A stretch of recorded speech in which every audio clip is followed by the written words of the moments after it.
Thank you. Thank you. Beyond boundaries. What a theme, huh? Beyond. Now, when I think of boundaries, I think of rules, regulations, and restrictions. And I think of the parents and the teachers and the supervisors who hold us accountable with regard to those boundaries. Now, that's not a bad thing. I know if you're like me, I need supervisors. I need someone holding me accountable to do the right thing. But beyond boundaries is something different. I think of those leaders, those teachers, those supervisors, those parents who inspire us to go beyond the call of duty, to do more than we have to do it not because they tell us, but because we want to. I would like to share with you what the research says about how to make that happen. And not just for other people, but for yourself. Here's the deal. How can we inspire people and ourselves to be self-motivated? There's another word. It's called empowerment. You've heard that word, right? Now, the management definition of empowerment is get her done. Just get her done with fewer resources and less time. I empower you. Make it happen. I'm talking about feeling empowered. That's different. Feeling empowered is when you're self-motivated. Now, if you want to know if you feel empowered or if your child, your student, your worker feels empowered, ask them 3 questions. And if they say yes to these 3 questions, they will feel empowered. And by the way, this is not based on common sense, it's based on research. But you've all been there, so it'll feel like common sense. Question number 1, can you do it? Albert Bandura calls it self-efficacy. Do you believe you can do it? Do you have the time, the knowledge, and the training to do what we're asking you to do? If you answer yes, good. Second question, will it work? Do you believe that we're asking you to do the process will work? Albert Bandura calls that response efficacy, believing that the behavior will lead to the ultimate outcome. By the way, that takes education, right? We have to show them the data. We might show them some theory. We show them, teach them why this might work. I just used the word education. Earlier, I used the word training. Is there a difference? In elementary school, we call it education. Middle school, education. High school, education. College, higher education. Then you go to industry. What do you call it? Training. You have your training department. There must be a difference. Well, you know the difference. Do you want your kids to have sex education or sex training? And your kids might answer the question differently. Because you know that training means you do the behavior and you get feedback. That's powerful. Powerful. Have you ever heard this word, online training? It's an oxymoron, isn't it? I mean, training is watch the behavior. Online training, it's like plastic silverware, jumbo shrimp, legal brief, country music. I mean, it doesn't work. Okay, so if you answer yes to it will work, third question, is it worth it? So we've had a training question, we've had an educational question, this is the motivational question. Do you believe the consequences? This is about consequences. B.F. Skinner taught us this, selection by consequences. Dale Carnegie quoted B.F. Skinner and said, from the day you were born, everything you did was because you wanted something for doing it. Consequences. Is it worth it? So you have to convince people that it's worth it. Now, by the way, if you answer yes to those 3 questions, you feel competent. Am I right? You feel competent at doing worthwhile work. You've all been there. When you feel competent at doing worthwhile work, you're more likely to be self-motivated. You've been there. No one has to be looking over you. You feel. Now, here's the challenge, leaders, teachers. How do you inspire people to feel competent? Well, you give them feedback. You give them recognition. You show them they are competent. Okay, I got one more, another C word. choice. Your common sense will tell you. When you believe you have a sense of autonomy, a sense of choice in what you're doing, you feel more self-motivated. B.F. Skinner taught us that too. In his book, Beyond Freedom and Dignity, way back in 1971, reading that book changed my life because I realized that I am controlled by consequences. But sometimes I don't feel controlled. When I'm working for a pleasant consequence, it feels good. It feels like I'm working to get something. When I'm working to avoid an aversive consequence, I feel controlled. That's called negative reinforcement. So here's a challenge, leaders. How do we get people to become success seekers rather than failure avoiders? First day of introductory psychology class, I teach 2 classes of 600 students. Maybe some of you have been in that class. And remember, the first day I say, how many are here to avoid failure? And 80% raise their hand. And I say, well, thanks for coming. I know you're motivated, but you're not happy campers.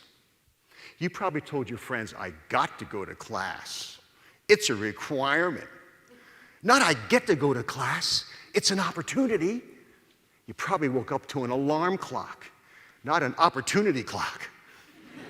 And it's all in how you see it. Really, it's all in how you see it. It's your paradigm. It's how you communicate to others and how you communicate to yourself. So Ellen Langer said in her book, Mindfulness, she said, and psychologists know, when you perceive choice, you perceive motivation. You're more motivated. So the deal is, for yourself, sit back and reflect. Be mindful of the choices you have.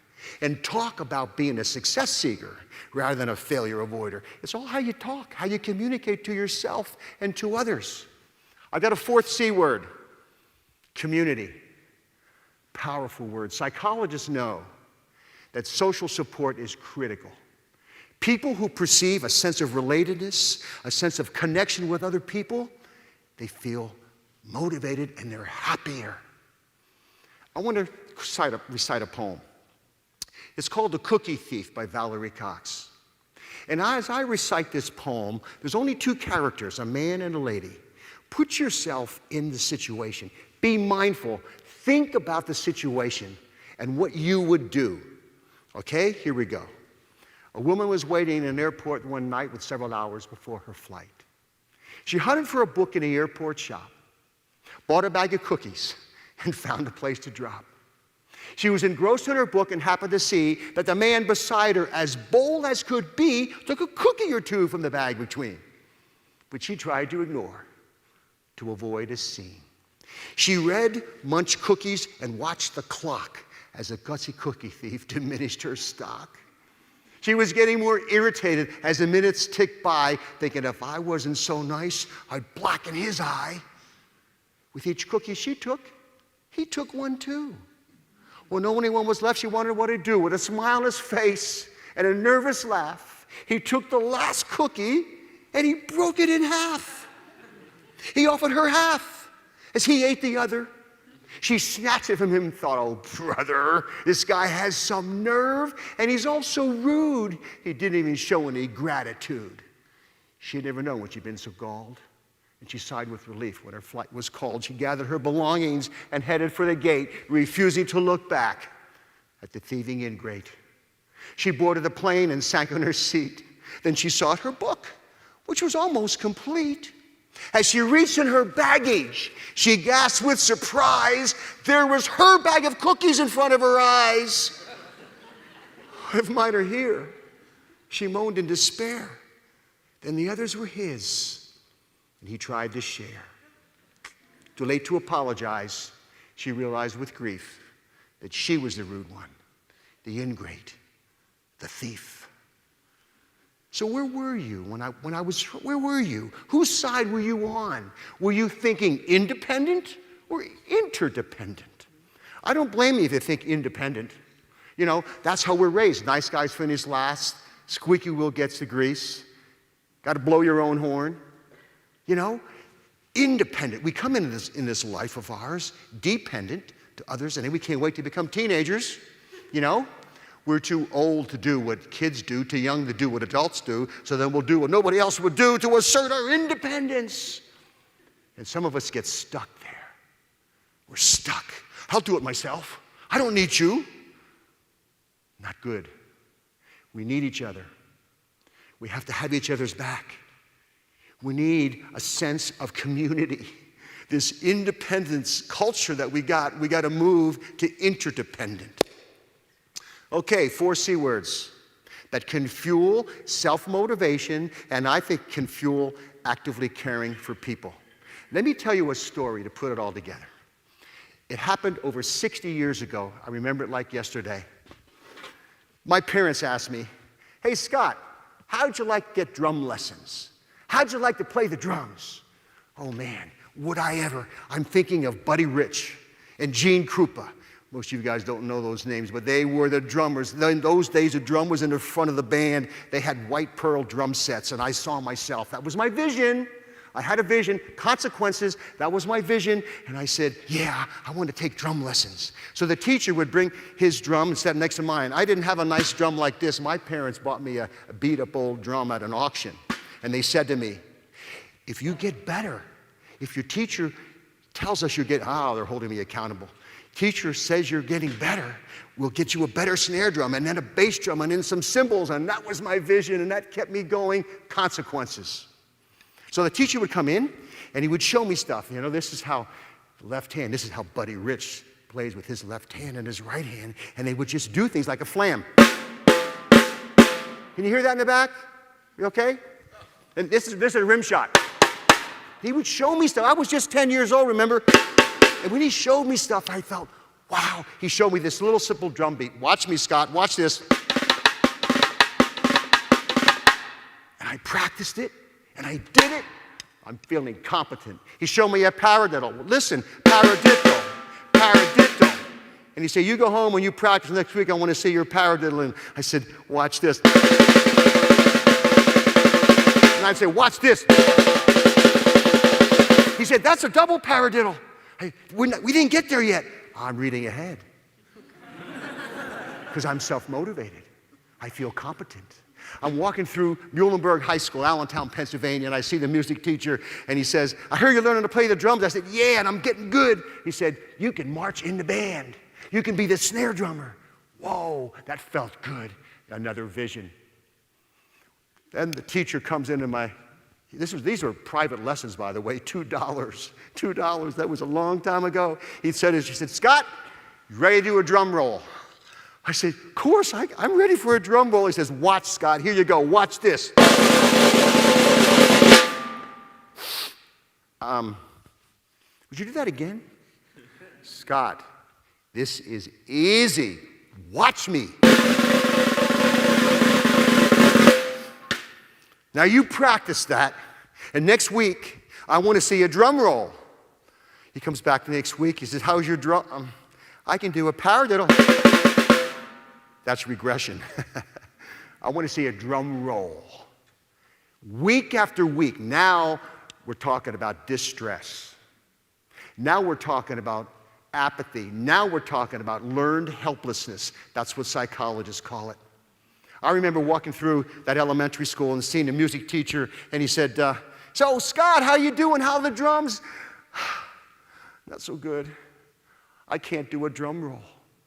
You know, like adults always say, never say can't. You can be anything you want to be, Scott. No, I can't do a drum roll. I've tried and I've kind of given up. And he said, Scott, when you ever get overwhelmed, break it down. Break it down. Can you do a paradiddle? Yeah. Okay, what's the second beat? 2 beats. Yeah, well, that's a drum roll, Geller. It's 2 beats. You go home and you practice and you say, Dada Mama. Remember, I was just 10. You go, Dada Mama, Dada Mama, Dada Mama, Dada. It's a drum roll. That teacher came back the next week. Okay, Scott, I guess you can't do a drum roll. I said, watch this. He said, whoa, how'd you learn to do that? And I showed my teacher. I taught my teacher, 10 years old. He said, I'd forgotten that I got into the habit of just doing this and forgot that it's 2 beats. You taught me how to teach the drum roll, Scott. There's a lesson there. We can always learn from each other. We need to have the humility to accept feedback and the courage to speak up. And we need to help each other feel self-motivated. How? Give them the perception of competence. Teach them about consequences drive us. Let them perceive choice. And let them know it's community. We're all in this together. And we need each other. Thank you.